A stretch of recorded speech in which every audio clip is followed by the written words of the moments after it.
Hey guys, tonight we're taking a gentle tumble back in time, not to a grand battlefield or a royal court, but to a much quieter, more personal space, the Victorian bedroom. Imagine yourself wrapped in thick flannel, the gaslight flickering low, maybe a bit of soot in the air from the coal fire, and a pervasive sense of restlessness. You're a Victorian, and you just can't seem to catch those elusive Z's. Your mind races with the day's anxieties, the polite social dramas, perhaps a sudden worry about your reputation or the efficacy of the latest patent medicine advertised in the penny dreadful. You probably won't survive this journey into the depths of Victorian sleeplessness without a few yawns of your own. But that's precisely the point, isn't it? You lie there, staring at the ceiling, feeling the heavy stillness of the night.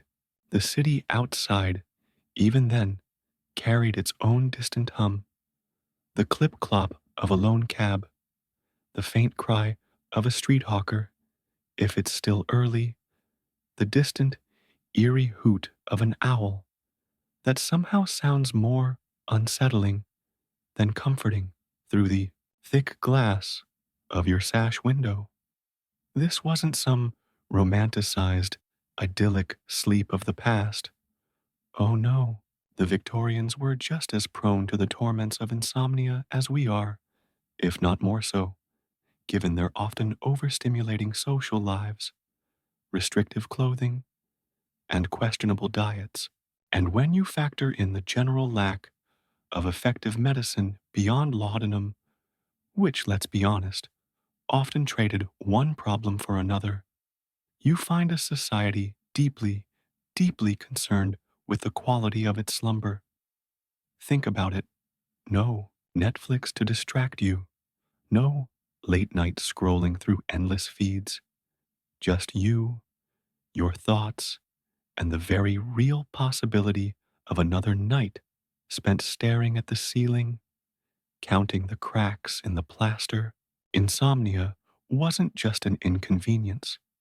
It was seen as a threat to one's very sanity, a gateway to nervous disorders, and even, in some circles, moral decay. The sheer desperation for a good night's sleep led to all sorts of innovations, some sensible, many, well, let's just say they leaned heavily into the realm of the truly peculiar. The Victorians, bless their innovative hearts, were nothing if not resourceful in their pursuit of comfort, even if that pursuit often involved a bit of scientific guesswork, a dash of hopeful thinking, and a whole lot of very mild electricity. So, before you get comfortable, take a moment to like the video and subscribe, but only if you genuinely enjoy what I do here. Let me know where you're listening from and what time it is for you. Now, dim the lights, maybe turn on a fan for that soft background hum, and let's ease into tonight's journey together. We're going to explore a very specific, rather curious Victorian attempt to coax you into dreamland, the electric blanket, or at least its ancestors. Imagine a chill seeping through the walls of your grand, drafty Victorian home.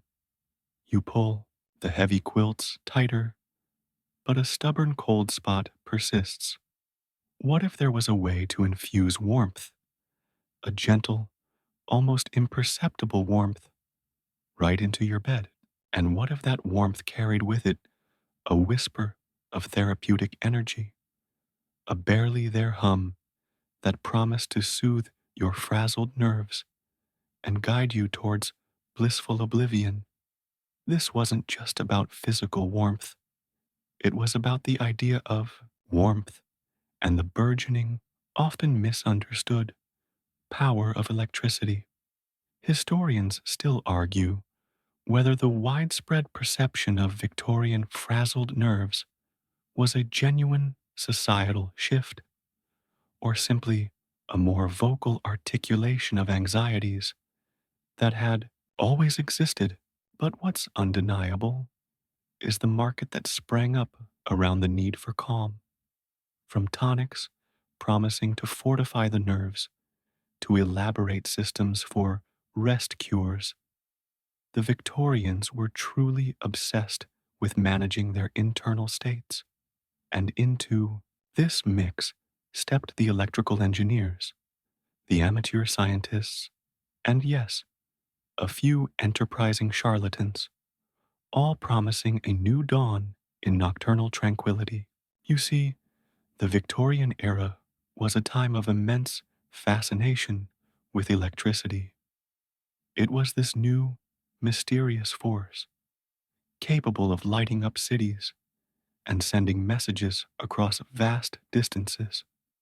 So, it made perfect sense to some that it could also be harnessed for personal well being, even if the precise mechanism remained a bit hazy.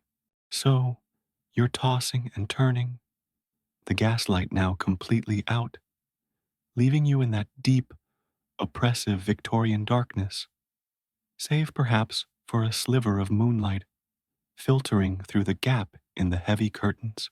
What's a sleepless Victorian to do? Enter the burgeoning world of electrical innovation.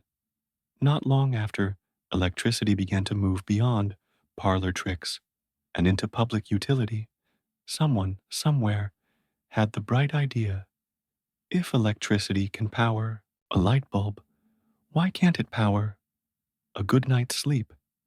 It sounds preposterous now, of course, but remember, this was an age where the very nature of electricity was still quite mysterious. It was a force, a power, a modern marvel, and if it could shock a frog's leg into twitching, surely it could gently persuade a human nervous system into a state of blissful repose. The earliest iterations of these electric sleep machines weren't quite the cozy, quilted affairs we might imagine today. Forget your plush, modern electric blanket that you just plug into the wall. No, these were more involved. Imagine, if you will, a series of wires, often very fine, almost hair like, woven into sheets or quilts. These wires would then connect to a small battery, or more often, a medical coil or induction coil. This contraption was typically kept on a bedside table, humming faintly, perhaps even sparking a little. If you got too close in the dark, it would then generate a very low voltage, direct current, or a mild, pulsating current intended to pass through the bedding and, by extension, through you. The core idea was less about heat, at least initially, and more about the perceived therapeutic qualities of the electric current itself. It was thought that this gentle electrical flow could galvanize the nervous system, settling agitated nerves, stimulating circulation, or perhaps even realigning your body's electrical balance. Yes, they genuinely believed in an electrical balance within the human body. One popular, if slightly alarming, method involved a patient actually holding electrodes in their hands or having them attached to their feet while lying in the bed. The idea was that the current would then flow through the body, not just around it. You'd be lying there, trying to relax, while simultaneously being part of a very low budget electrical circuit.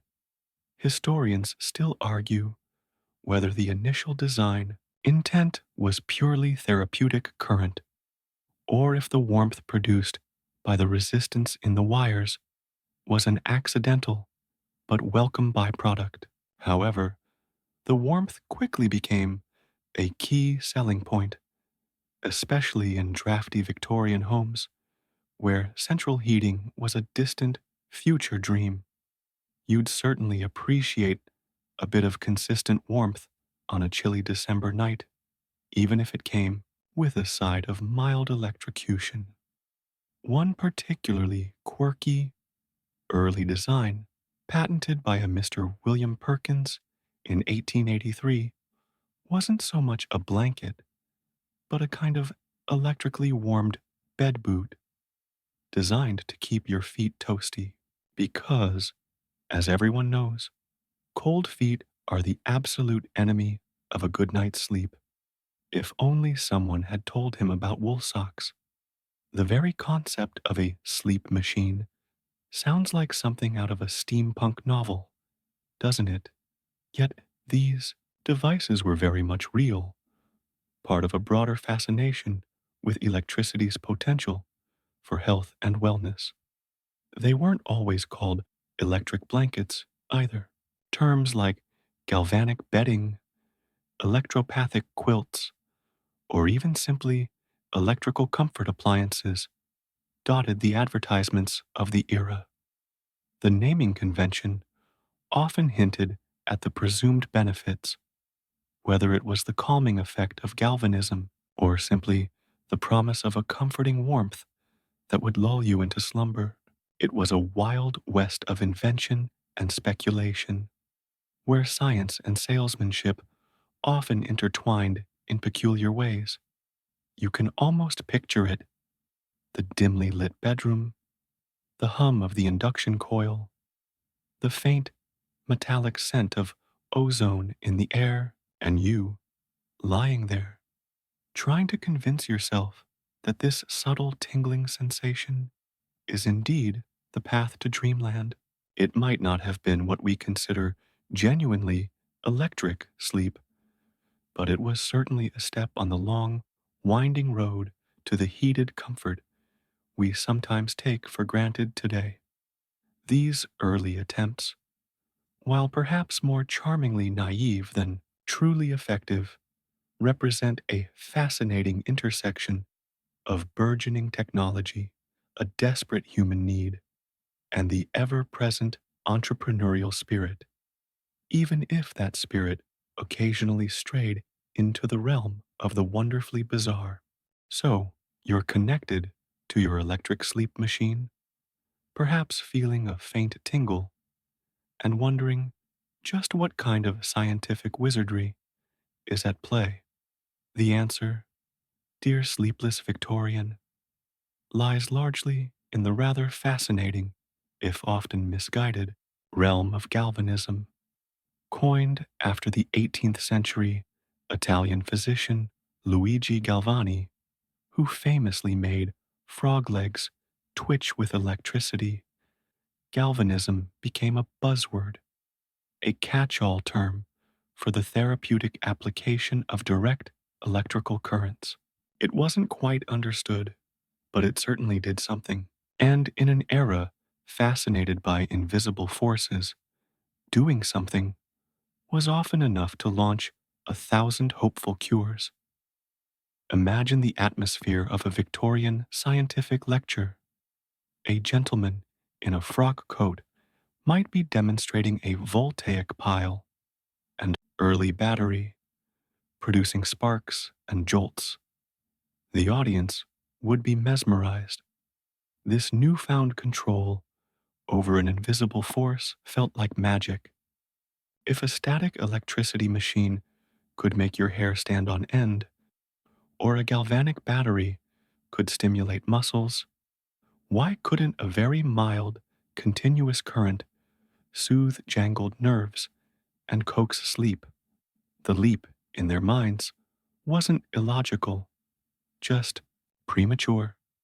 These galvanic beds and blankets often relied on a simple principle: passing a low voltage, direct current through the body or the immediate vicinity of the body. The purported effects were numerous: improved circulation, nerve stimulation, pain relief, and, critically for our purposes, a calming effect on the nervous system. The idea was that the electrical current would somehow rebalance the body's internal energies, much like a good night's sleep was supposed to do.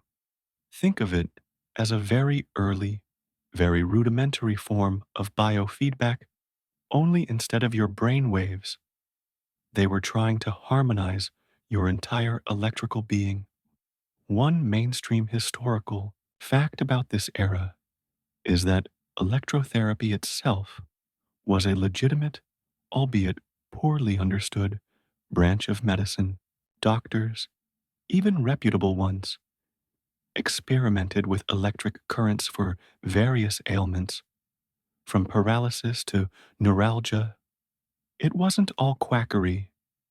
They just hadn't quite figured out the nuanced distinctions between a genuine therapeutic effect and a placebo, or between a harmful dose and a benign one.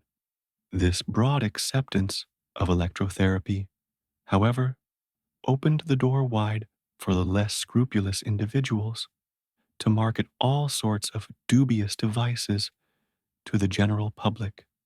This is where the line between legitimate medical exploration and outright quackery becomes delightfully blurry. For every earnest physician trying to apply nascent electrical knowledge, there were dozens of enterprising individuals selling electric belts, galvanic rings, and yes, our electropathic quilts, all promising miraculous cures for everything from rheumatism to impotence, and of course, sleeplessness.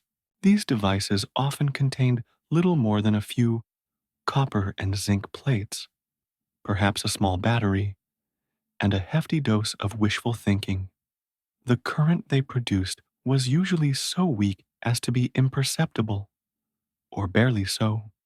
Yet the psychological effect, the belief in the power of the new science, was potent.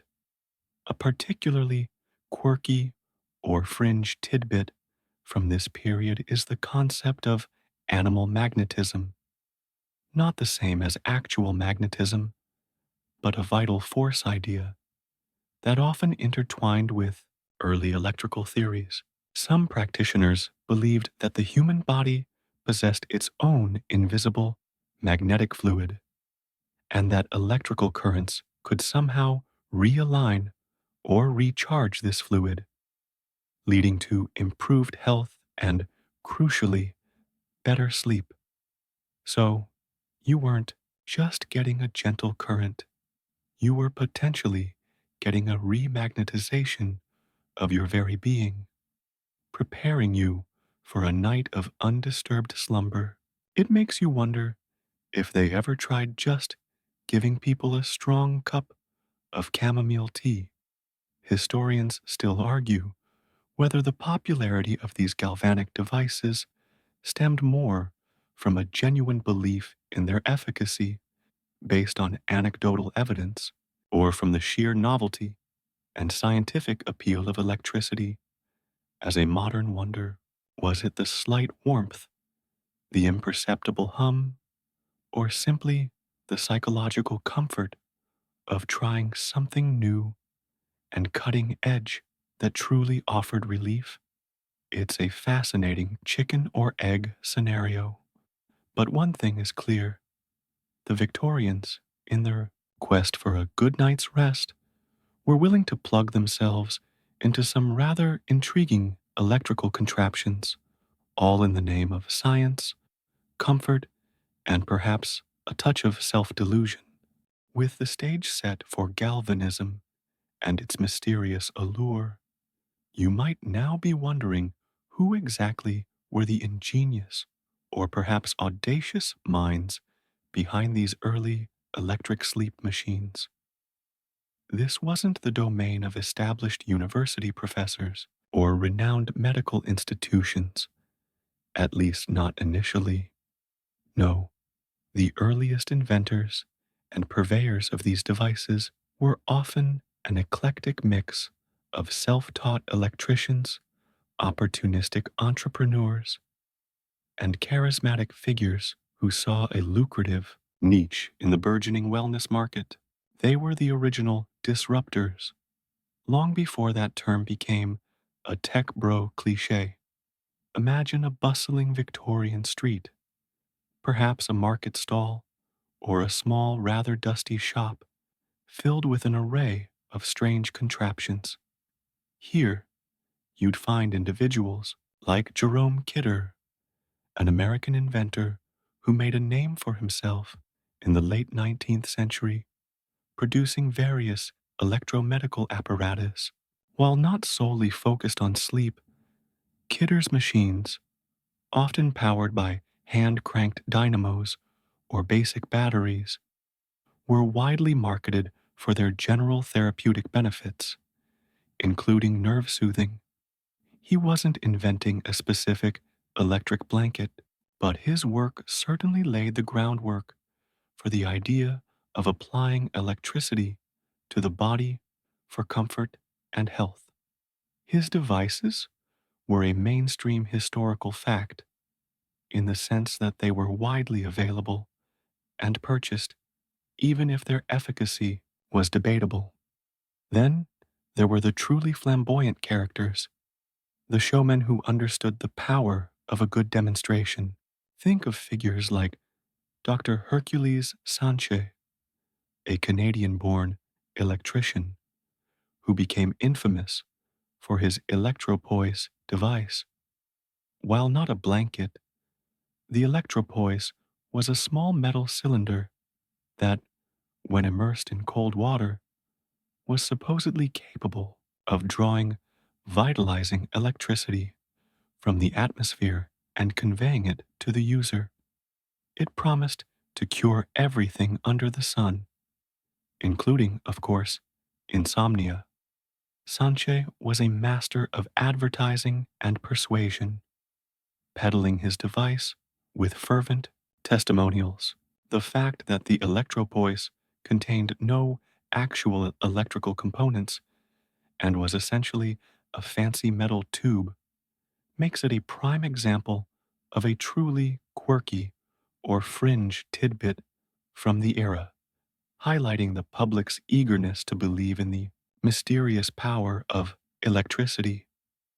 These early inventors weren't necessarily malicious charlatans in every case. Many genuinely believed in the theories of vitalism and unseen energies, and saw electricity as the key to unlocking these forces for human benefit. They were operating at the very edge of scientific understanding, where observation sometimes outpaced explanation. Their enthusiasm, however, often outstripped their empirical evidence.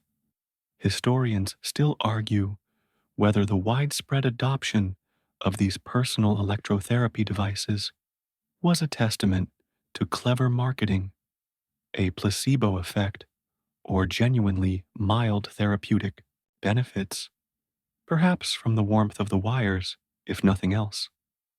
It's a fascinating question of cause and effect. Did people feel better because of the electricity, or because they believed the electricity would make them feel better? It's a bit like asking if your great aunt's lucky socks really win the lottery, or if she just feels more confident wearing them. You can almost picture one of these inventors, perhaps a stout gentleman with a booming voice and a twinkle in his eye, demonstrating his latest electropathic bed warmer at a local fair. He'd probably have a few eager volunteers, perhaps even a bewildered cat, all seemingly invigorated by the gentle hum and warmth. He'd speak of galvanic currents, revitalizing stagnant fluids, or electrical energies soothing the agitated brain. And the audience, desperate for a good night's rest in their drafty homes, would listen intently, perhaps even opening their wallets for a chance at electric slumber. It was a time when the boundaries between science, entertainment, and wishful thinking were delightfully blurred, and the promise of technological solutions to age old problems was irresistible. even if those solutions were, shall we say, a bit ahead of their time. The path to a truly comfortable, reliable electric blanket was long, winding, and filled with more than a few surprising detours. So, you've met the inventors, and you understand the shaky science of galvanism. Now, let's talk about how these curious electric sleep machines actually made their way from a peculiar inventor's workshop into the average Victorian home. The answer, as with so many things in the 19th century, lies in the power of advertising. And oh, what advertisements they were! Forget your sleek, minimalist, modern ads. Victorian ad copy was a verbose, often dramatic, and gloriously over the top affair, promising miracles with every flowery phrase. Imagine flipping through a popular magazine like Punch or a weekly newspaper amidst ads for patent medicines promising cures for everything from consumption to hysteria. You'd stumble upon an illustration of a serene looking individual tucked snugly in bed, a faint glow emanating from their covers. The headline might scream, "Rest for the weary, the electropatho blanket, nature's own soother," or perhaps more subtly, "a gentle current to quiet the mind." These advertisements were masters of psychological warfare against the sleepless. They didn't just sell a product, they sold a solution to a pervasive, debilitating problem. They tapped into the Victorian fear of nervous debility, a catch all term for anxiety, fatigue, and general malaise. You, the sleepless reader, would be promised not just sleep, but a return to vigor, to mental clarity, and to the ability to fully participate in the demanding social and economic life of the era.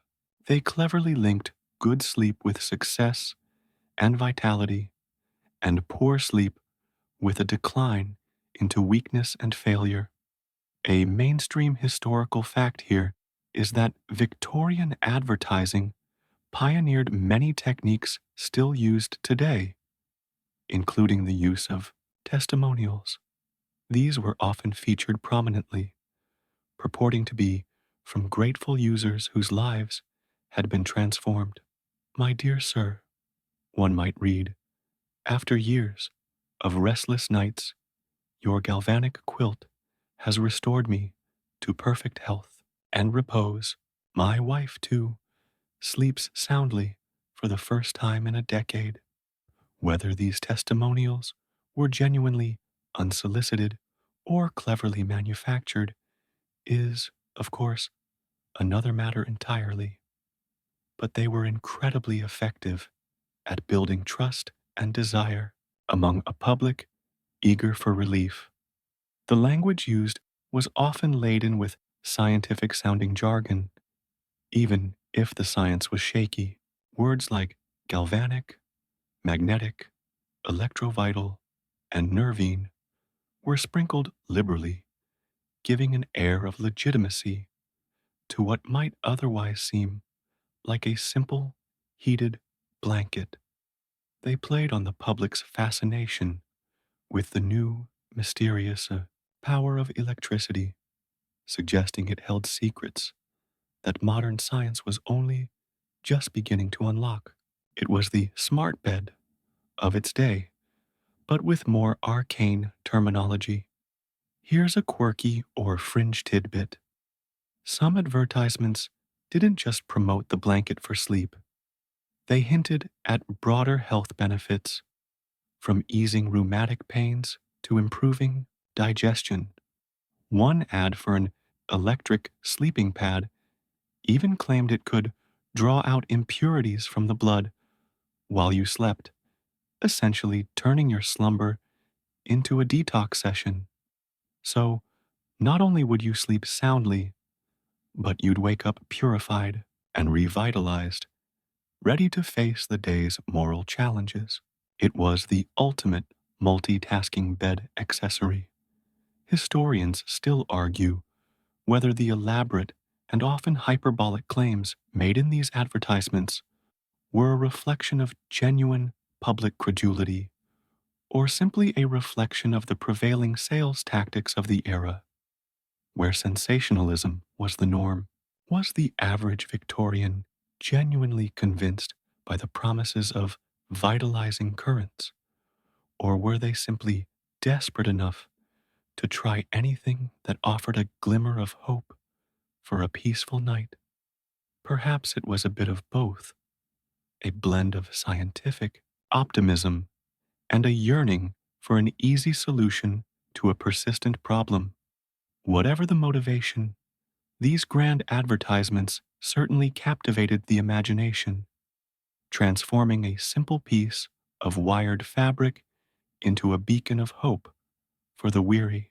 All right, you've read the dazzling advertisements, swallowed the scientific sounding jargon, and now, finally, the electropathic quilt has arrived at your doorstep. Imagine the anticipation as you unwrap it, perhaps a slight hum already emanating from the neatly coiled wires within. This isn't just any blanket, this is your ticket to dreamland, powered by the very force of modernity. But what was it actually like, this supposed marvel of Victorian comfort? What did you feel? First, let's manage expectations. If you're imagining the instant, even warmth of a modern electric blanket, you'd be mistaken. These were not precision engineered thermal devices. The warmth, if present, was often subtle, uneven, and perhaps, at times, a bit sparky. You'd carefully unroll the fabric, perhaps a thick wool or cotton, and locate the small, often bulky wires stitched into the material. These weren't the thin, flexible wires of today. They could be noticeable, creating a slightly lumpy texture beneath you. It was less like sleeping on a cloud and more like sleeping on a very mild, low voltage power grid. The primary sensation, if anything, was a gentle tingling. Remember that idea of galvanism, of currents passing through your body? That's what many users reported. It wasn't a shock, or at least, it wasn't supposed to be a shock. More like a faint vibration, a barely there hum, or a subtle warmth that permeated your limbs. For some, this was incredibly soothing, a novel sensation that seemed to confirm the blanket's therapeutic action. For others, it might have been mildly irritating, a constant, low level distraction rather than a path to slumber. You might lie there, actively trying to feel the electricity, perhaps convincing yourself that the faint buzzing was indeed your nervous system being gently coaxed into submission. Mainstream historical fact here is that many of these early electric devices were powered by wet cell batteries or medical induction coils, which meant they were bulky, sometimes leaky, and certainly not designed for graceful bedside aesthetics. You wouldn't simply plug it into a wall socket. You'd have a small, rather clunky contraption on your nightstand, perhaps requiring a regular top up of acid or chemicals to keep it running. Imagine the scene: you lying in bed, trying to relax, while simultaneously worried about accidentally tipping over a jar of sulfuric acid in the dark. Talk about adding to your nocturnal anxieties. Here's a particularly quirky or fringe tidbit. Some of the more elaborate sleep systems involved not just a blanket, but also electrified headrests or foot pads. The idea was to create a complete electrical circuit around or through your body, maximizing the perceived therapeutic benefits. So you might have wires running not just under your torso, but also looping around your pillow or tucked beneath your feet. It truly was an immersive, if slightly unnerving, user experience designed to convince you that powerful, unseen forces were working diligently on your behalf to usher in sweet dreams. One wonders if anyone ever got tangled up in them. Historians still argue whether the perceived benefits of these devices were primarily psychological, a potent placebo effect driven by the novelty of electricity and clever marketing, or if the subtle warmth and mild tingling had any genuine physiological calming effect. Was it the electricity itself, or the belief in the electricity, that brought relief? It's a bit like believing that a good luck charm brings you fortune. It might not actually alter the odds, but it certainly can alter your mindset, making you feel more secure and perhaps more ready to face the world, or in this case, to drift off to sleep. And sometimes a little psychological comfort is precisely what a restless mind needs. You're now quite familiar with the hum and perhaps the mild tingle of your electropathic blanket, diligently trying to coax you into a deep slumber. But while you, the hopeful insomniac, were embracing this newfangled technology, not everyone was quite so convinced. The arrival of these electric sleep machines, and indeed all sorts of electromedical devices, was met with a healthy dose of skepticism from various corners, particularly from the more established medical community, and perhaps from your cynical Aunt Mildred, who still swore by a hot toddy. Think about it. For centuries, medicine had relied on tangible remedies, herbs, tinctures, leeches, yes, even then, or surgical interventions. The idea of an invisible force like electricity delivered through a blanket, curing what ailed you, was to many quite outlandish. Reputable physicians, trained in anatomy and traditional pharmacology, often viewed these devices with a raised eyebrow, if not outright disdain. They saw them as part of the broader quack medicine phenomenon, preying on the hopes of the desperate and enriching charlatans. A mainstream historical fact is that the late 19th century saw the rise of professional medical societies and stricter regulations, albeit slowly. These organizations sought to differentiate legitimate medical practice from the countless unproven remedies being peddled. They published articles warning against electrical quackery, arguing that while electricity had genuine therapeutic uses, like stimulating paralyzed muscles, its application in devices like sleep blankets was, at best, unscientific, and at worst, a dangerous distraction from proper medical care. You'd probably read fiery editorials in medical journals railing against electropathic swindles, a far cry from the glowing testimonials in the popular press. Here's a quirky or fringe tidbit from the era. Some critics didn't just dismiss the devices as ineffective. They warned of more dire consequences.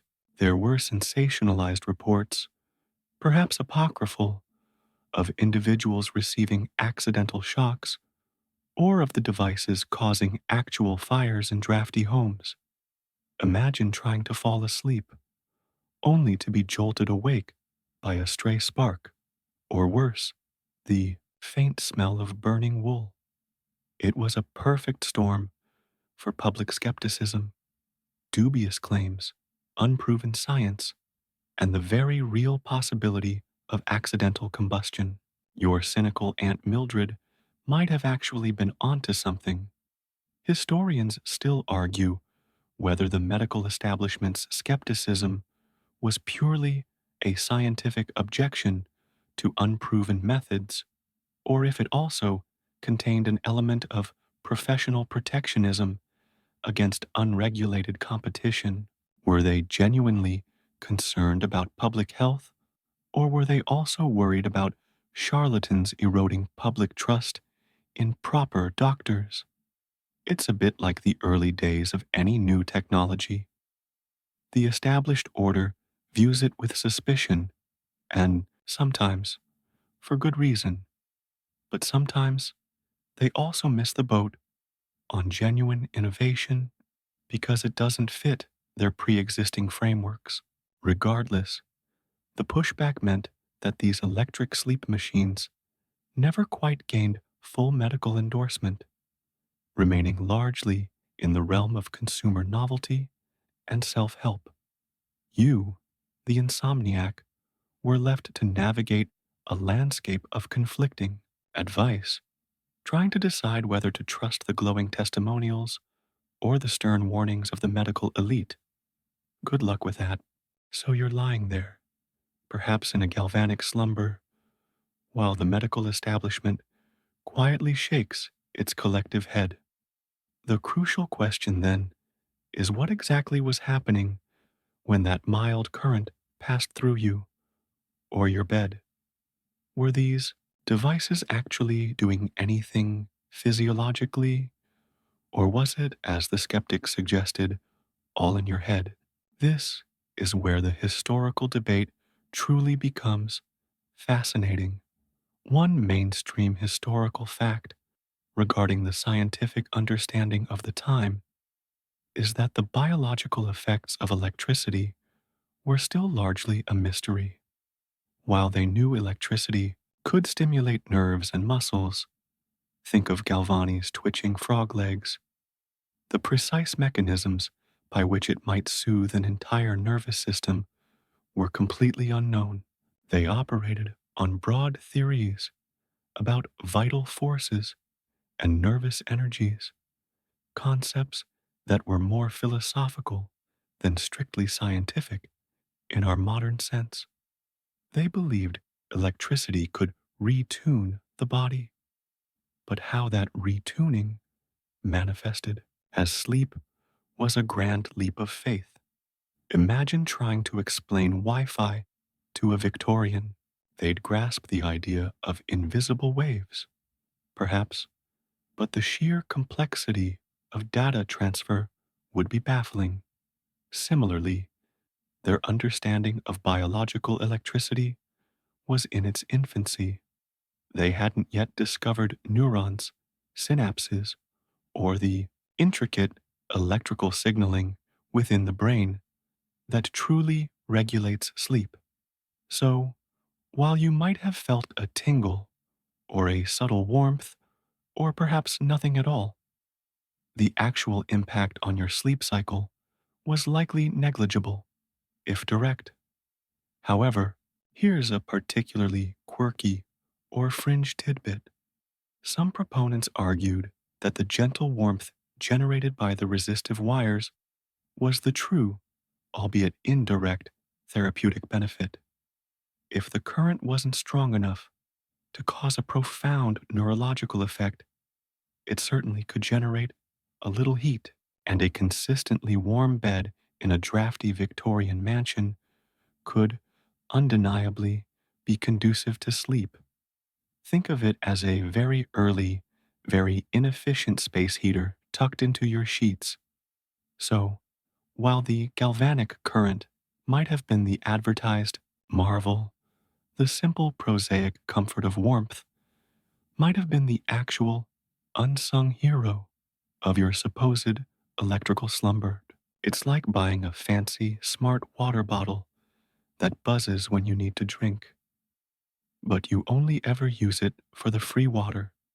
Historians still argue whether the primary mechanism of perceived relief from these devices was genuine physiological effect, perhaps from the warmth or a very mild, unquantified neurological stimulus, or overwhelmingly psychological.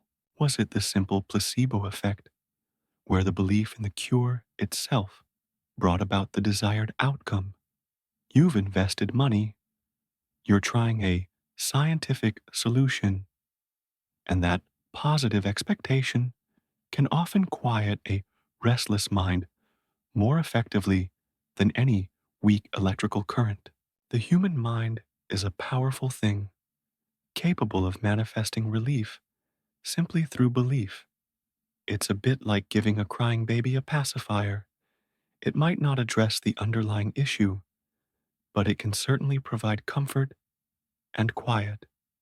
So, while your electric blanket might not have been a direct path to sleep, it might have been a very effective psychological distraction, allowing your mind to calm itself into repose. As you nestle into your electric sleep blanket, feeling that faint, almost imperceptible warmth, it's worth considering the fashion and comfort context of the time. The Victorians weren't exactly known for their casual lounging wear. You weren't. Slipping into a pair of soft joggers and an oversized t-shirt for bed. Oh no, your sleep attire, and indeed your entire bedroom environment, played a significant role in your nightly routine and, arguably, in your ability to get a good night's rest. Imagine your typical Victorian nightwear. For women, it was often a voluminous nightgown, perhaps made of cotton or flannel, often with high necks, long sleeves, and layers of ruffles and lace. For men, nightshirts were common, similar in style, sometimes paired with nightcaps to keep heads warm in drafty rooms.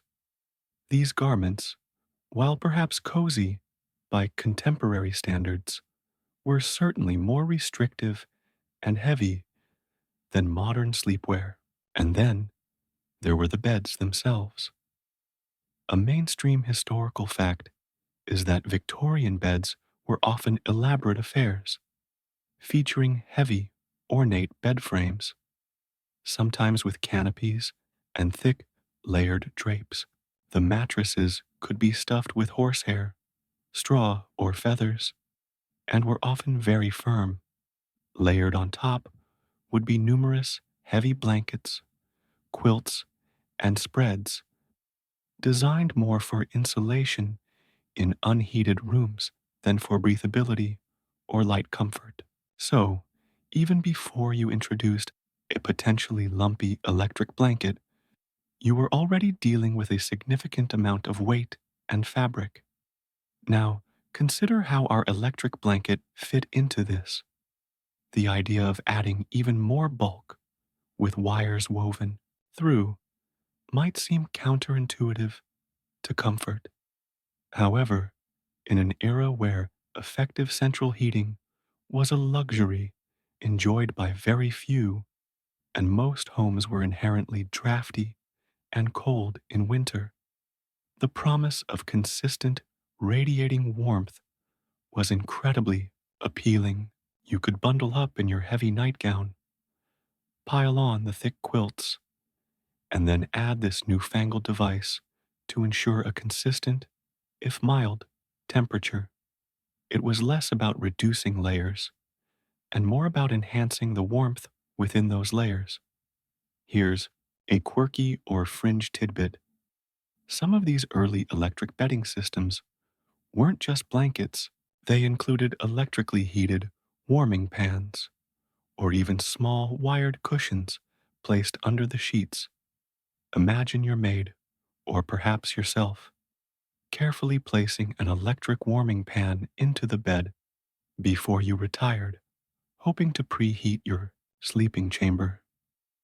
This wasn't just about personal comfort, it was about battling the pervasive chill of a large, unheated room. It's a bit like trying to warm an entire cavern with a single candle, but every little bit helped, especially if it was scientifically charged. Historians still argue whether the physical comfort provided by the limited warmth of these electric blankets truly outweighed the potential discomfort of the wires or the psychological anxieties surrounding their electrical nature. Did the promise of warmth overcome the reality of a potentially lumpy, slightly humming contraption? Or was the very act of seeking out a new solution, of trying something modern and scientific, itself a source of comfort? It's a fascinating interplay between the practicalities of Victorian living, the prevailing fashion for elaborate bed dressing, and the desperate human desire for a truly comfortable, uninterrupted night's sleep. The quest for coziness, it seems, has always driven innovation, even if that innovation sometimes involved a bit of a literal shock. So, your electric blanket is offering its subtle warmth and supposed galvanic energy. But let's be honest, the Victorians weren't putting all their eggs in one electrically charged basket. The quest for sleep was a multifaceted endeavor, and if one peculiar cure didn't work, there was always another equally strange, or perhaps even stranger, remedy waiting in the wings.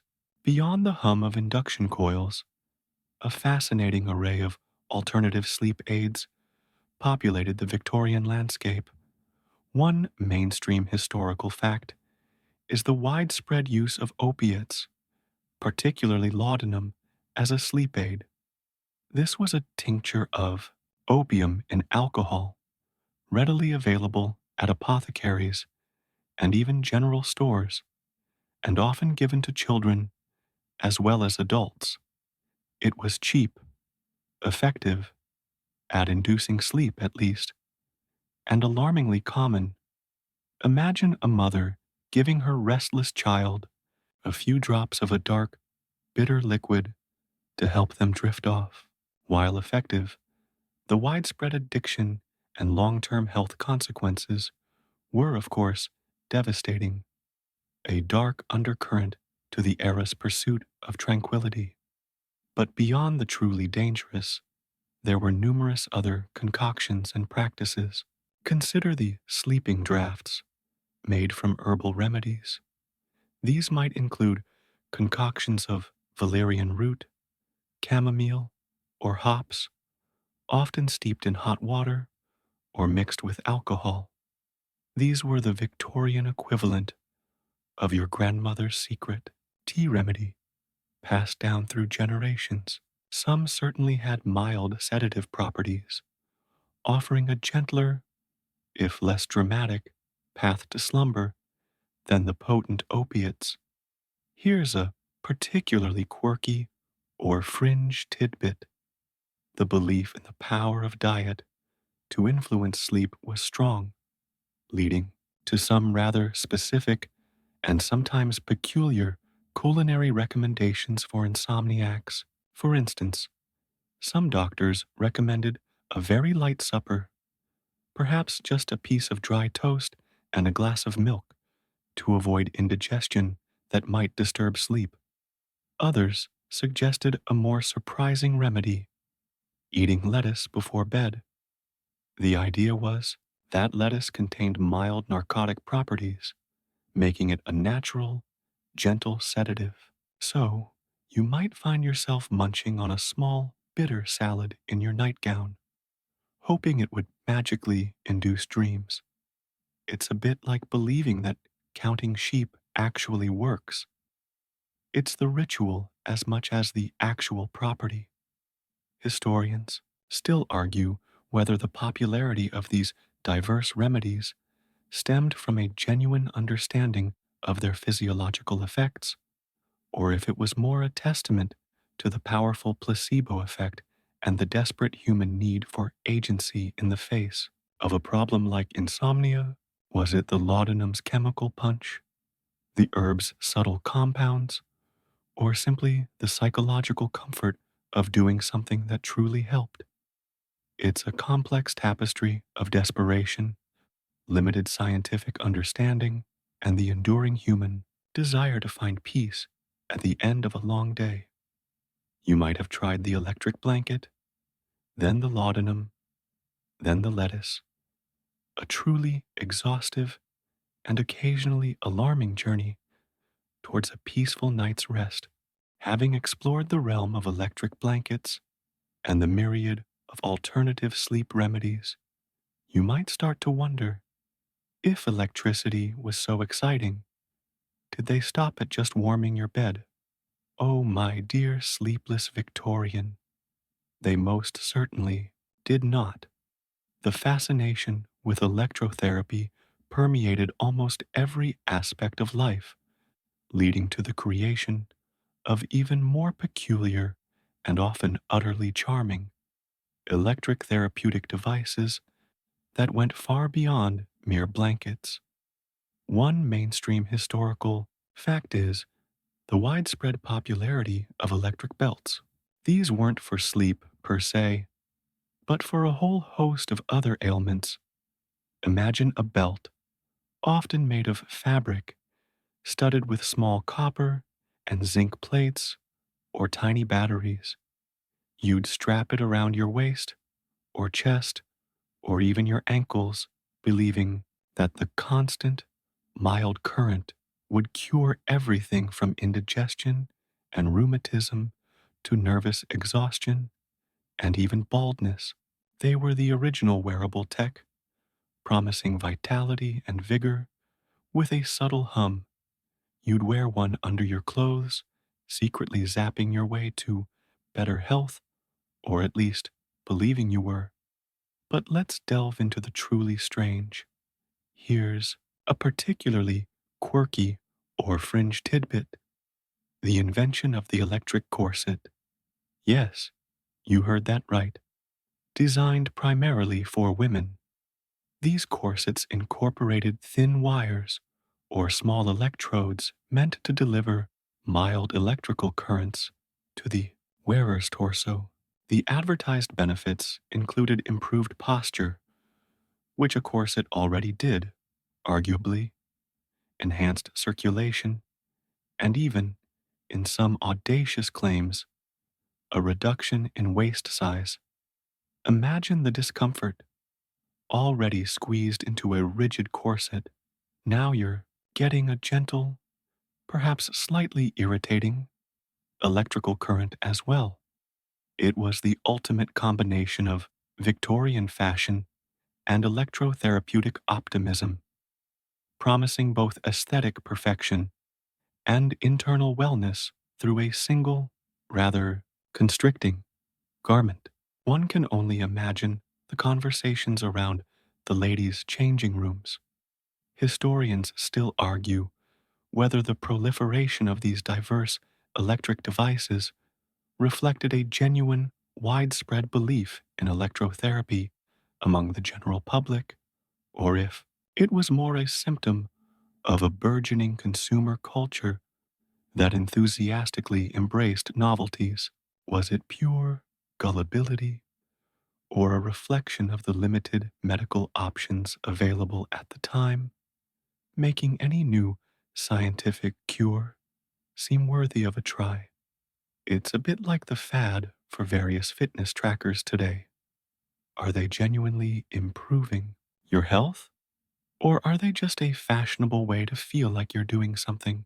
The Victorians, it seems, were just as keen to embrace the latest gadgetry in their pursuit of well being, even if those gadgets involved a few hidden wires and a very mild buzz. From electric toothbrushes that promise to galvanize your gums to electric hairbrushes designed to stimulate growth, the era truly believed that a little bit of electricity could solve almost anything. You've explored the fascinating and often bizarre landscape of Victorian electrotherapy, from your humble electric sleep blanket to the truly outlandish electric corset. But like all fads, even those steeped in scientific optimism, the reign of these specific electric devices began to wane. The grand promises slowly faded, replaced by more rigorous scientific understanding and, frankly, devices that actually worked better. A mainstream historical fact marking this decline was the advancement in the understanding of physiology and neurology. As the 20th century dawned, medical science moved beyond the vague notions of vital forces and nervous energies. Researchers began to map the intricate pathways of the nervous system, understand chemical neurotransmitters, and develop more sophisticated ways to study sleep itself. The simple, low voltage currents of the old galvanic blankets just couldn't compete with this emerging, evidence based understanding of the human body. It was like trying to fix a complex computer virus with a rusty screwdriver when someone else was developing antivirus software. The initial novelty also wore off. What was once seen as cutting edge became old news. The public, always eager for the next big thing, turned its attention to other burgeoning technologies and therapeutic approaches. The testimonials became less fervent, the advertisements less frequent, and the devices themselves started to gather dust in attics and forgotten corners of the home. The sheer bulk and inconvenience of early batteries and induction coils also contributed to their obsolescence. Modern electricity was becoming more accessible and reliable, making clunky bedside contraptions seem rather quaint. Here's a particularly quirky or fringe tidbit from this period of decline. Some purveyors of these devices, seeing the writing on the wall, tried to pivot. They began to market their electric blankets not as sleep cures, but simply as bed warmers or electric comforters, dropping the grand therapeutic claims in favor of a more practical benefit. It was an admission, perhaps, that the galvanic magic was largely illusory, but the simple comfort of warmth in a cold bed was still a valuable selling point. It's a bit like a self stirring coffee mug suddenly realizing its best feature is just being a mug. Historians still argue whether the decline of these specific electric cures was primarily due to their proven ineffectiveness, or if it was more a result of changing medical paradigms and the rise of other, more genuinely effective, or at least better understood, treatments for insomnia. Was it a triumph of scientific rigor over charlatanism, or simply the natural progression of technology where older, less efficient methods are superseded by newer ones? Perhaps it was a combination of factors, a slow, gentle fading away, much like the sleep they promised to induce. The Victorians' audacious foray into electrically induced slumber left a curious legacy, a testament to their relentless pursuit of comfort and their unwavering faith in the power of nascent technology, even if that faith was sometimes misplaced. So, the peculiar electric sleep blankets and their zany cousins faded into history. But don't imagine their story ends there, tucked away in dusty museum archives. In a curious twist of fate, these early, often ineffective, attempts at electrically powered comfort actually laid some surprising groundwork for the cozy, technologically advanced world we inhabit today. They might have been quirky, but they were pioneers. A mainstream historical fact is that the fundamental principle of using resistive wires to generate heat, the core of any electric blanket, then and now, was proven by these early inventors. Even if their therapeutic claims were dubious, the simple fact that you could weave a wire into fabric and with a current make it warm up was a genuine technological achievement. This simple principle, refined and made incredibly safe, is what warms your electric kettle, your toaster, and yes, your incredibly comfortable modern electric blanket. The Victorians, in their experimental zeal, stumbled upon a practical application of electricity that would endure for over a century. Think about your own life. Perhaps you have a heated mattress pad or an electric throw you snuggle under on a chilly evening. These direct descendants of those Victorian contraptions owe a quiet nod to their quirky ancestors. The engineering has, of course, improved dramatically. Thin, flexible wires, precise temperature controls, automatic shutoffs for safety, and none of the worrisome sparks or leaky batteries. You can simply plug it into the wall and drift off, secure in the knowledge that you won't be accidentally electrocuted or cause a house fire. Here's a particularly quirky or fringe tidbit. The very idea of comfort enhancing smart textiles that react to your body or environment can be traced back to these early electrical blankets. While the Victorians weren't embedding microchips, they were conceptualizing fabric that could do more than just insulate. They were thinking about active comfort, about textiles that could deliver something to the user beyond their passive properties. This idea, however rudimentary, foreshadows the smart fabrics and wearable tech that are now becoming commonplace. From heated jackets to garments that monitor your heart rate, it's a bit like seeing a clumsy, oversized dirigible and realizing it's the conceptual grandparent of a sleek jumbo jet. The technology is different, but the core ambition to conquer the skies is the same.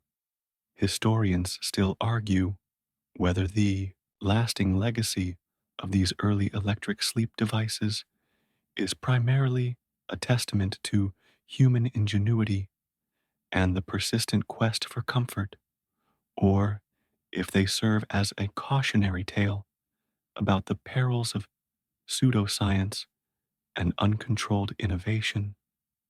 Were they a necessary stepping stone or a charming historical dead end? Perhaps they are both, a testament to the enduring human desire to find technological solutions to biological problems, even when the understanding of those problems and the solutions is still in its infancy. They might not have truly cured insomnia, but they certainly opened the door to a warmer, more comfortable night's sleep for generations to come. So, you've seen how these early electric blanket ancestors, despite their initial missteps, nudged us towards modern comforts.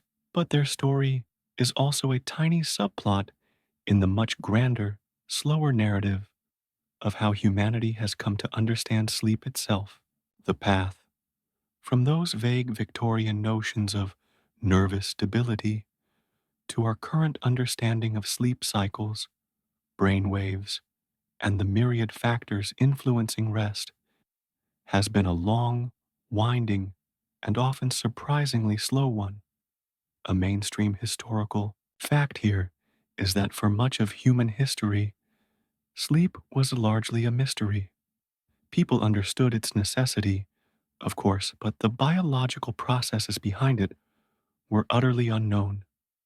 It was often attributed to spirits humors, or simply the natural ebb and flow of bodily functions, the Victorians, with their fascination for unseen forces like electricity, were still operating within this rather primitive understanding, even as they tried to apply modern inventions to it. They were trying to solve a complex puzzle with only a few of the pieces. It wasn't until the early to mid 20th century that genuine sleep science began to emerge as a distinct field. The invention of the electroencephalogram, EEG, in the 1920s, which could measure the electrical activity of the brain, was a monumental leap.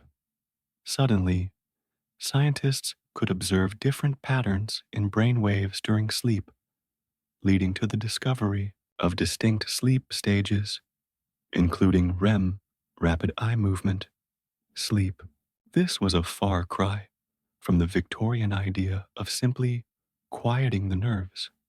It was like suddenly being able to see inside a locked box after centuries of just guessing what was in it. Here's a particularly quirky or fringe tidbit. For centuries, and well into the Victorian era, many people practiced biphasic sleep, sleeping in two shifts. You might go to bed around 9 or 10 p.m., wake up for an hour or two in the middle of the night, the first sleep and watch or waking period, and then go back to bed for a second sleep until dawn. During this waking period, people would pray, read, socialize quietly, or even do chores. The idea of one continuous, unbroken 8-hour stretch of sleep is actually a relatively modern invention, largely a product of the Industrial Revolution and artificial lighting. So, for many Victorians, their insomnia might simply have been their body's natural inclination towards an older sleep pattern, now deemed restless by a society that increasingly demanded continuous, efficient sleep. It's a bit like trying to force a square peg into a round hole. Only the peg was perfectly happy as a square for centuries. Historians still argue whether the increased focus on insomnia and sleep problems in the Victorian era was a genuine increase in prevalence or simply a greater awareness and medicalization of natural human sleep variations. Did people suddenly start sleeping worse, or did society just start defining good sleep in a new, more rigid way? Regardless, the journey from those rudimentary electric blankets to sophisticated sleep labs, where brain waves are meticulously analyzed, illustrates humanity's enduring and now much more informed quest for the elusive, perfect night's rest. You've traversed the Victorian night, from the subtle hum of an early electric blanket to the surprising world of lettuce-based sleep remedies.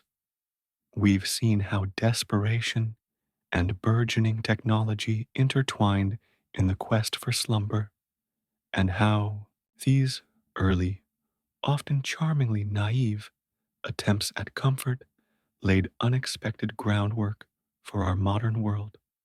Now, as our journey through the history of electric sleep winds down, it's time to truly relax and embrace the quiet of the present moment. The very concept of a good night's rest, so deeply sought after by the Victorians, remains a fundamental human need. They tried peculiar contraptions. We try sophisticated apps and weighted blankets. The tools change. The underlying desire for peace and repose does not. You can almost feel a shared sense of kinship with those weary Victorians lying awake in their drafty homes, perhaps listening to the distant clip clop of a horse and carriage just as you might hear the faint hum of a refrigerator or the whisper of the wind outside your window now. Historians still argue whether the Victorians were more anxious than previous generations, or simply had more ways to articulate their anxieties. But what's undeniable is their earnest, sometimes comical, pursuit of solutions. From the gentle warmth of those early wired quilts to the much more refined electric blankets you might use today, the continuous thread is humanity's relentless ingenuity in the face of a universal problem. It's a testament to our desire not just to survive, but to thrive, to find comfort, and ultimately to find peace in the quiet hours. And now, as you drift deeper into relaxation, imagine that you are no longer a Victorian, but simply you here now. The historical journey has gently guided us to this calm, present moment. The peculiar buzzing of the past fades, replaced by a profound stillness. Let the echoes of those distant electric dreams dissolve into the quiet hum of your own space. The day's worries, like the curious remedies of old, are best left behind for a while. The information we've explored, the facts and the fringe tidbits, can now softly recede, allowing your mind to simply be. Feel the comfort around you, the gentle support beneath you. Allow any lingering thoughts to float away like wisps of steam from a forgotten tea kettle. The very act of listening, of letting your mind follow a slow, meandering path, has been a gentle preparation for this quiet moment of release. Your breathing deepens, each exhalation a soft sigh, releasing the last vestiges of wakefulness. The world outside, whether it's a bustling Victorian street or a quiet modern night, recedes into the background. There is only this peaceful space, this tranquil present, where the past has led you to the very brink of slumber. You are safe, you are comfortable, and the quiet journey into sleep is yours to embrace. The hum of the world, whether ancient or modern, is now a gentle lullaby. Drift